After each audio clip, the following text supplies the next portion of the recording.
Kasih karunia dan damai sejahtera dari Tuhan Allah Bapa kita, dan dari anaknya Tuhan Yesus Kristus menyertai kamu sampai selamanya. Amin.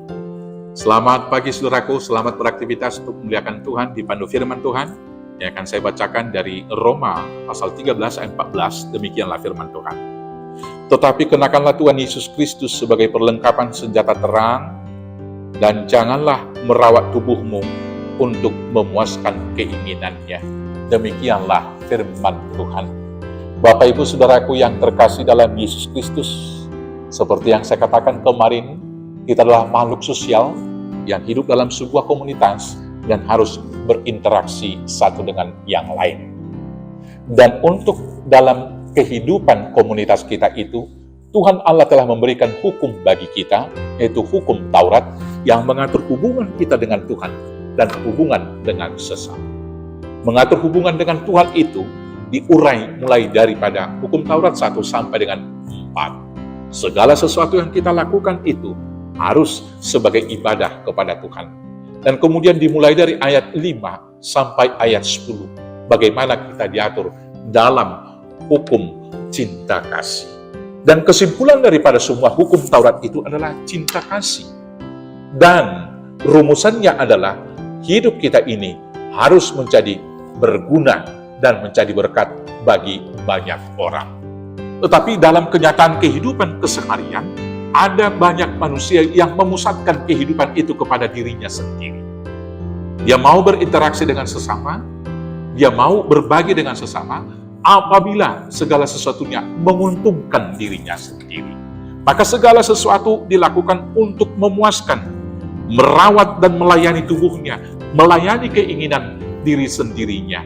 Tidak peduli apakah orang lain dirugikan, apakah orang lain kemudian dikorbankan.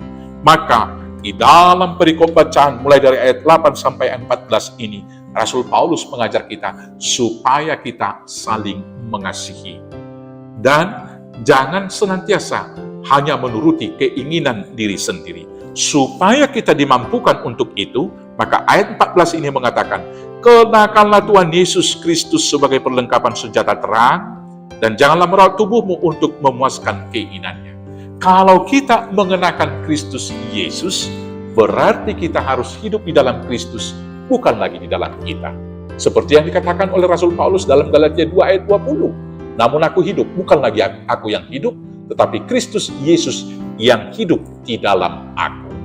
Maka dalam praktek kehidupan, kita harus meniru keteladanan Kristus. Yang pertama sekali, jangan kita merawat keinginan tubuh kita hanya untuk ingin dimuliakan, meninggikan diri. Karena sifat daripada Tuhan Yesus, Dia merendahkan diri. Jangan hanya mencari kepentingan diri yang sia-sia. Jangan hanya memuji-muji diri.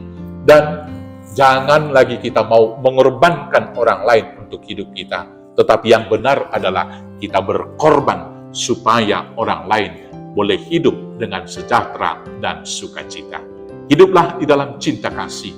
Kenakanlah Kristus sebagai perlengkapan terang. Maka dengan demikian, hidup kita akan berguna, menjadi berkat bagi banyak orang, dan alat kemuliaan untuk Tuhan kita. Tuhan Yesus memberkati. Amin. Kita bersatu dalam doa. Terima kasih Bapa yang baik. Ajar, mampukan, dan perlengkapi kami untuk hidup seperti Kristus, saling mengasihi dalam kehidupan, mengasihi Tuhan dengan segenap hidup, dan mengasihi kami seperti diri kami sendiri. Di dalam Yesus Kristus Tuhan, Juru Selamat kami yang hidup. Amin. Selamat beraktivitas. Tuhan Yesus memberkati. Horas, horas, horas.